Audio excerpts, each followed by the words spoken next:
Hello बच्चों, आपके अपने यूट्यूब चैनल न्यूरल एकेडमी में आपका स्वागत है। हम आपको क्लास 12 का मैथ्स बता रहे हैं जिसमें बहुत ही इंपॉर्टेंट क्वेश्चन है ये रैखिक प्रोग्रामन का। इससे में अगर इस क्वेश्चन को आपको ध्यान से समझ लिया तो आने वाला कोई भी क्वेश्चन होगा आप समझ लोगे, क्योंकि इस क्वेश्चन में सारे आपके जो रैखिक प्रोग्रामन सॉल्व करने की क्वेश्चन के टाइप है वो सब समाहित है। तो आइए इस क्वेश्चन को सॉल्व करते हैं कि कैसे सॉल्व किया जाता है।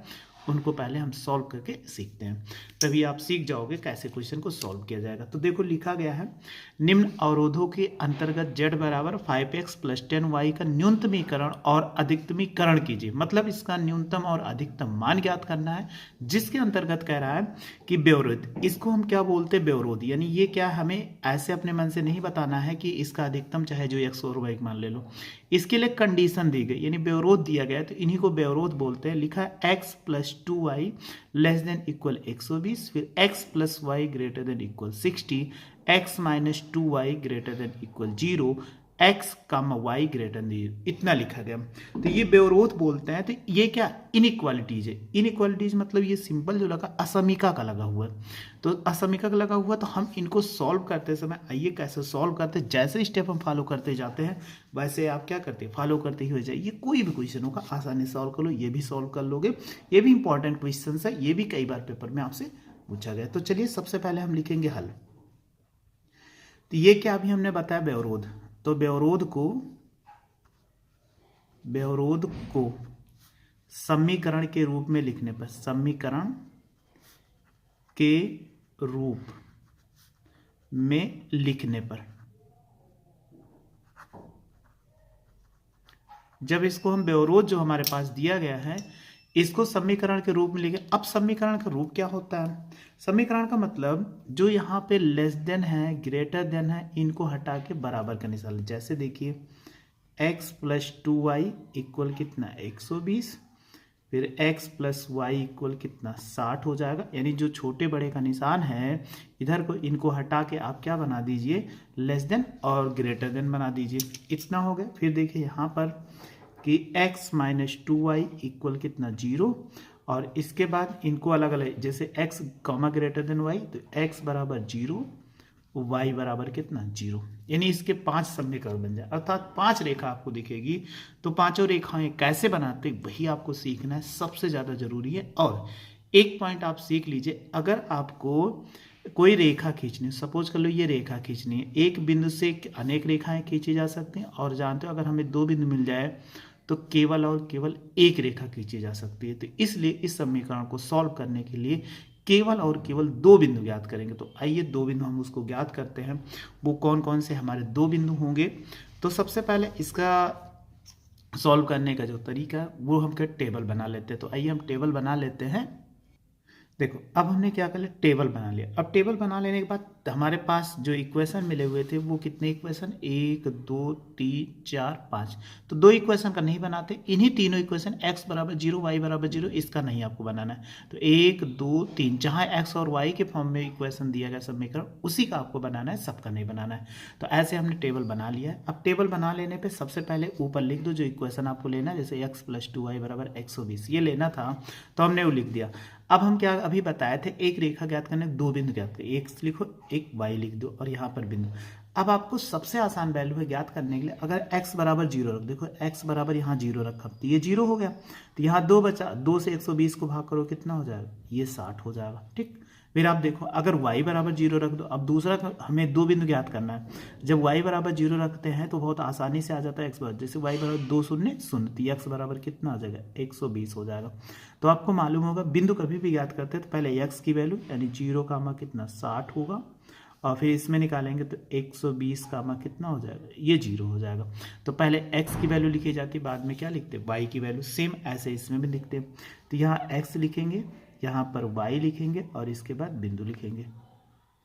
तो चलिए x बराबर रखो 0, अगर हमने x बराबर 0 रखा तो बताइए क्या x बराबर 0 रखने पर ये 0 हो जाएगा, तो y बराबर कितना आ जाएगा 60 आ जाएगा। फिर y बराबर 0 यानी मान लिया y बराबर 0, तो y के स्थान पे 0 रखा तो ये 0 हो जाएगा, तो x बराबर कितना आ जाएगा, ये 60 आ गया।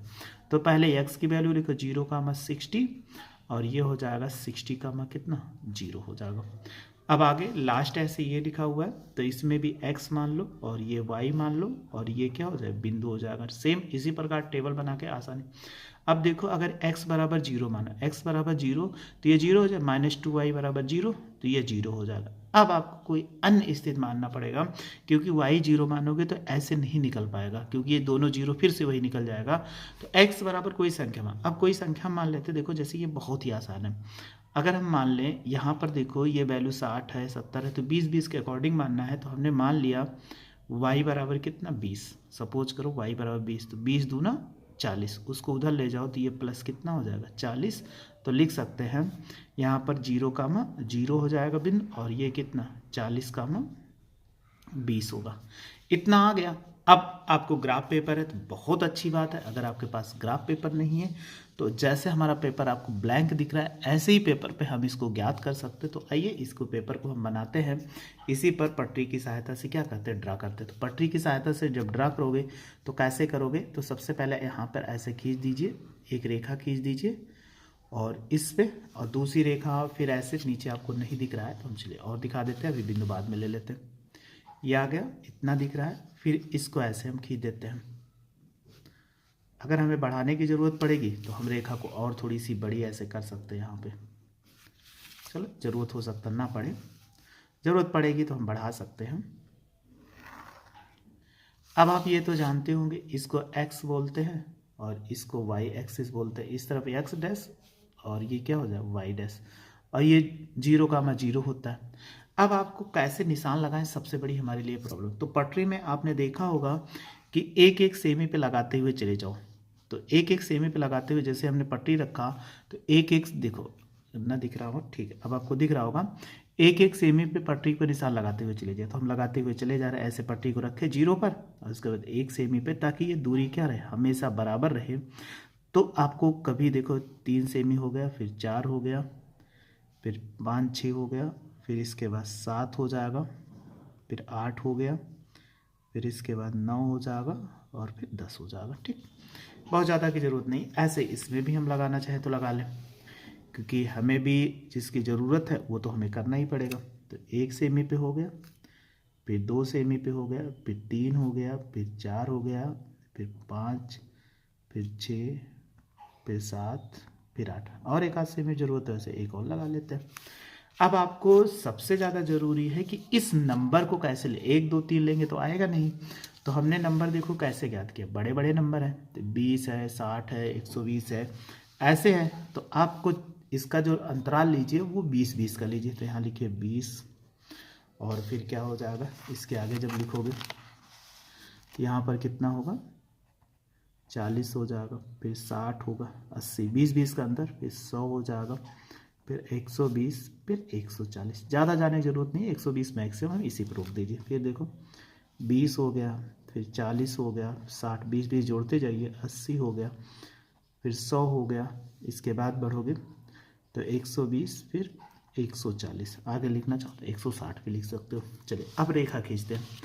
अब इस रेखा को देखो, बिंदु को, अगर इस बिंदु को देखो 0,60 है, अगर x की वैल्यू 0 रहे, हमेशा याद, वो बिंदु जो होता है y एक्सिस पे होता है। 0 है x की वैल्यू तो y की वैल्यू 60 है, तो ये डायरेक्ट यहीं पे हो जाएगा, यानी 0,60 हो जाएगा। दूसरा 120,0, अगर 120,0 है तो y की वैल्यू देखो 0 है, y की वैल्यू 0 है तो ये क्या x एक्सिस पे 120,0 हो जाएगा। ये दोनों बिंदु हमने लगा लिया निशान, तो यहाँ पर हो जाएगा। अब पटरी उठाइए, जैसे का तैसे को खींच दीजिए, यानी जब इसको ऐसे खींचेंगे तो ये देखो कितना हो जाएगा, इसको यहाँ से खींचोगे, ये हमने खींच दिया। ठीक, इसके ऊपर एक काम हमेशा करिएगा, जब ये खींच दो तो x + 2y = 120, इसका इक्वेशन लिख देना। अगर आप इक्वेशन नहीं लिखोगे तो आपको क्वेश्चन का इक्वेशन पाने में आपको हमेशा दिक्कत हो। अगला देखो, फिर ऐसे दूसरा भी दिया गया, कितना 0,60, तो अभी 0 है तो यही फिर मिल जाएगा, और फिर 60,0, तो 60,0 कहाँ मिलेगा, ये देखो 60 है तो यहाँ पर ये मिल जाएगा 60, कितना 0, ये आ गया। तो पटरी उठाओ, फिर इसको मिला दो। जहाँ से जो मिलता है तुरंत रेखा खींचिएगा, ये ना कि बिंदु लेने के बाद आप बाद में रेखा खींचो। अगर बाद में रेखा खींचोगे तो आप कहीं ना कहीं जरूर फंस जाओगे। तो इसलिए क्या करिएगा हमेशा, तो इसके ऊपर इक्वेशन लिख दिया x + y बराबर कितना 60। 3 रेखा हो गई। चौथी x - 2y वाला, यानी ये वाली रेखा अगर हम इसको खींचते हैं x - 2y बराबर 0, तो 0, 0, 40, 0। तो इनको कैसे खींचा जाए, अगर आप देखोगे तो ये 0, क्या है, यही तो 0, 0 मूल बिंदु, और फिर कह रहा है 40, तो ये 40 हो जाएगा, ये 20 कहीं जाके ऐसे कट करे, ये ऐसे ले लोगे तो ये यहीं पे जाके कट करेगा, ये 20 के सीध में आना चाहिए और ये कितना 40 के सीध में, तो ऐसे आ जाएगा। तो यहाँ कट करेगा, जब इसको कट करेगा तो यहाँ से ऐसे सीधी रेखा खींच दीजिए। इसके ऊपर भी इक्वेशन लिख दो। इक्वेशन क्या था, x - 2y बराबर 0। ठीक, अब आप एक चीज़ सबसे पहले याद करना पड़ेगा, ये रेखा यहाँ कट कर रही है और यहाँ कट कर रही है। ठीक, अगर ये कट कर रही है तो इनके बिंदु ज्ञात करने। अगर यहाँ से देखो x बराबर 20 रख दो, ये कितना का कोऑर्डिनेट था कि 40, 20। अगर 40, 20 रखो, 40, 20 अगर इसमें रखो क्या सही आएगा, तो 20 दूना 40, हाँ ये बराबर है, इसलिए इस रेखा को ज्ञात हो। अब आपको देखो इसका ये रेखा जो है यहाँ पर ज्ञात करना है, तो इसमें हम कैसे x y की वैल्यू ज्ञात करें, तो देखो यहीं पे ज्ञात कर देते हैं। x - 2y बराबर कितना 0, तो x बराबर कितना 2y हो जाएगा, ये निकाल लेंगे। अब आप देखो यहाँ पर रखो x के स्थान पे 2y और प्लस कितना 2y, यानी यहाँ पर x + y है बराबर 120। तो हमने x की वैल्यू निकाला, क्योंकि ये रेखा जा रही है और ये रेखा दोनों कट कर रही है, तो बराबर कितना 120 हो जाएगा, 2 2 4 y हो जाएगा बराबर कितना 120, 4 3 कितना 12, तो y बराबर ये 30 आ जाएगा। अगर y बराबर 30 आ जाएगा, यहाँ रखोगे तो 30 दूनी कितना 60, यानी 2 × 30 और बराबर कितना हो जाए 60 हो जाए। ये रफ कार्य होता है, कहीं भी आप निकाल सकते हो। तो देखो x की वैल्यू कितना है 60, 30 आ गया। ये हमें पता चल गया कि दोनों की वैल्यू अब पता चल गई। अब इसमें सबसे ज़्यादा हमारे ज़रूरी है कि हम पॉइंट मानना चाहे तो पॉइंट मान सकते हो। इसको अगर मानना चाहो बिंदु को ABC मान लो, नहीं मानना चाहते तो कोई दिक्कत नहीं, उससे हमें कोई नहीं दिक्कत होगा। अगर मानना चाहो तो A हो जाएगा, इसको B मान लो, ये C मान लो, ये D मान लो, ये इसको E मान लो और इसको O मान लो। तो ये हमने सब बिंदु निकाले। अब सबसे ज़्यादा जरूरी है इसका छायांकित करना या कलर करना। कलर करना आपके लिए सबसे ज़्यादा प्रॉब्लम होती है। अगर कोई क्वेश्चन मिल जाए तो उसको कैसे कलर करोगे, तो कलर करने के लिए आइए आपको बताते हैं कि छायांकित कौन सा रीजन ये यहाँ पर घेरेगा।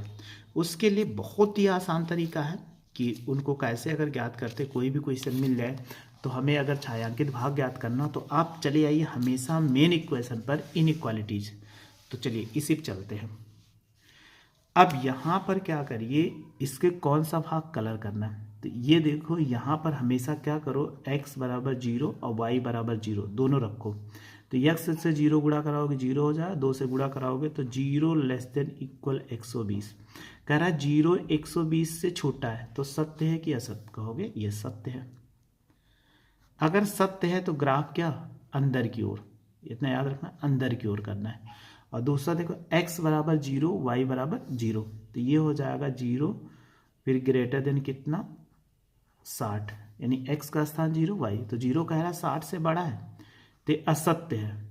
तो ये क्या है असत्य है, इसको क्या करिएगा बाहर की ओर लाइन खींचना है। ठीक, आइए फिर तीसरे पे, इसको अभी हम बाद में बताते हैं क्योंकि ऐसे आपको समझ में नहीं आएगा। तो चलिए देखिए दोनों कंडीशन यही है हमारे पास। सबसे पहले ये रेखा जो आई x + 2y की, ये सत्य है। सत्य है हमने कहा अंदर की ओर, अंदर की ओर मतलब ये रेखा जो ऐसे खींची जाएगी वो अंदर की ओर खींची जाएगी। अंदर की ओर का मतलब मूल बिंदु, अभी आपको ये आएगा ऐसे खींचते हुए पूरा यहाँ नीचे तक आएगा।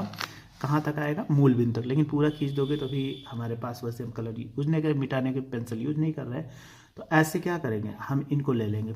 अब दूसरा रेखा देखिए, ये रेखा है x + y, ये असत्य आ रहा है, ये कह रहा है बाहर की ओर, तो ये बाहर की ओर ऐसे चला जाएगा, ये बाहर की ओर चला जाएगा। ठीक, ऐसे। अब ये वाली रेखा है, तो ई वाली रेखा पे हमने क्या बताया, x - 2y > 0।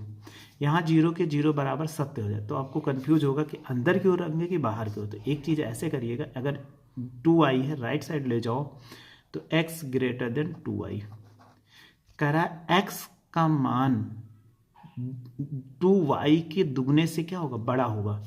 तो अगर आप ध्यान दोगे राइट साइड में चलोगे तो x का मान बढ़ता है, और अपर साइड में चलते हैं तो y का मान बढ़ता है, x का मान घटता है। तो इसका मुंह किधर खुला हुआ है? x की दिशा में खुला हुआ है, इसीलिए हम x वाले का अर्थात नीचे वाले का ये रेखा जो खींचेंगे ऐसे नीचे खींचते चले जाएंगे।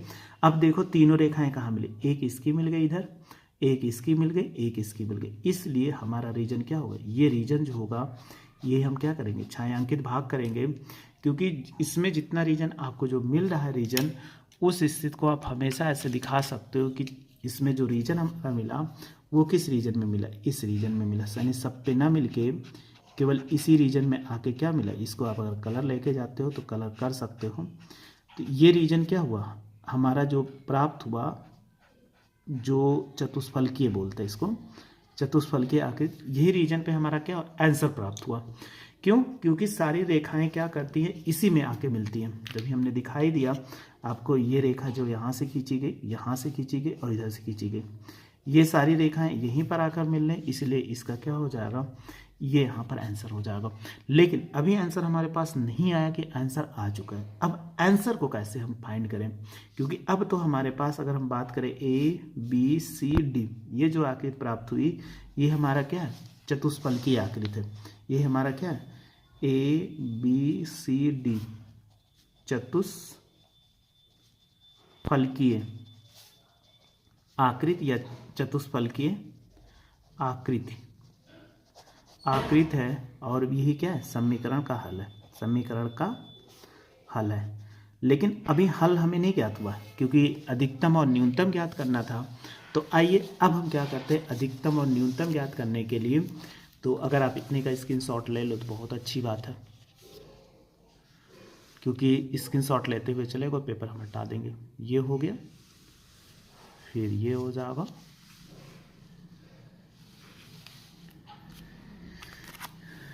इसके बाद ये हो जाएगा। ठीक, अब आइए इसको पेपर को हटा के फिर हम क्या करते हैं, इसके बाद का सॉल्व करते हैं। अब हम क्या करेंगे, इसमें जो हमारे पास आ गया तो सबसे पहले टेबल बनाएं, इसको लिखेंगे कोणीय बिंदु और z के संगत मान। z का मान क्या था? 5x + 10y। तो सबसे पहले कोणीय बिंदु कौन कौन से जो हमें चतुष्फलकीय आकृति में इसका सॉल्यूशन प्राप्त हो, वही क्या होगा? यहाँ पर हमारा कोणीय बिंदु होगा, तो एक की a वैल्यू कितना है? 60, 0 होगा। फिर देखो दूसरा कोणीय बिंदु कितना है? b है 120, कितना? 0। फिर तीसरा कितना है? 60, 30, ये c है इसका कोणीय बिंदु। फिर d आ जाए कितना है? अगर d का निकालते हैं 40, कितना हो जाएगा? 20 हो जाएगा। तो कोणीय बिंदु हमें सबसे पहले ज्ञात करना। अब कोणीय बिंदु जैसे ही ज्ञात हो गया, अब सब वैल्यू रखो। यहाँ a है, a की वैल्यू रखो, x की वैल्यू, यहाँ ये x का मान है, ये y का मान है, तो x का मान रखो 60, 6 पंचे 300 हो जाएगा। ठीक, और फिर क्या करेंगे हम, अब इसमें क्या करिए, एक वैल्यू निकले, यानी 10y, तो 10 को 0 से गुणा कराओगे तो कितना हो जाए? 0 हो जाएगा। अब दूसरा रखो, फिर इसमें रखो x की वैल्यू कितना? 120, 12 पंचे 60, तो ये कितना आ जाएगा? 600 आ जाएगा। और y की वैल्यू क्या है? 0 रखोगे तो 0 आ जाएगा। फिर दूसरा रखिए यहाँ पर 60, x की वैल्यू 60 रखो तो 5 गुणे कितना? 60 हो गया।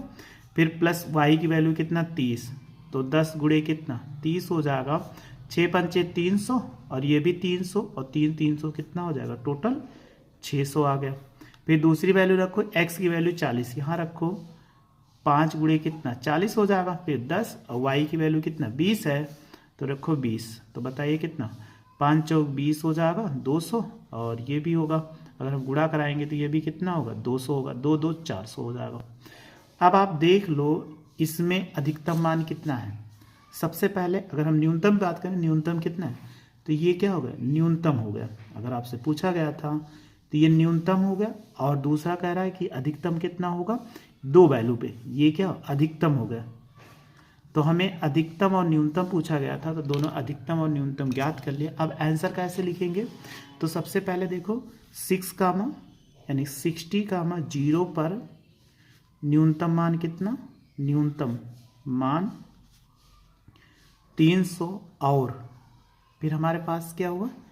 120, 0 या 60, 30, दोनों पर अधिकतम मान कितना होगा? अधिकतम मान 600 होगा। ये हमसे पूछ रहा था, ये दोनों का आंसर बताना था। तो बस एक ही क्वेश्चन रखा, थोड़ी सी बड़ी वीडियो है, इसके लिए परेशान ना होइए। सारे क्वेश्चन का सॉल्यूशन आपको मिल गया। अगर आपको इसमें रैखिक प्रोग्राम कोई भी क्वेश्चन मिलता है, आप आसानी से आप सॉल्व कर लोगे। अगर फिर भी आपको कोई न समझ में डाउट हो तो कमेंट्स बॉक्स में केवल मैसेज करो, एनसीईआरटी का ये क्वेश्चन हम नहीं सॉल्व कर पाए तो आपको हम जरूर बता देंगे। बस आप मेरे साथ ऐसे जुड़े रहिए, इंपॉर्टेंट क्वेश्चन आपको लेकर आते रहेंगे और मजे आपको लेते रहकर पढ़ते रहिए। कोई दिक्कत नहीं, वीडियो अच्छी लगी तो लाइक और शेयर करो तथा मेरे चैनल को सब्सक्राइब कर लीजिए वीडियो देखने के लिए। Thank you so much.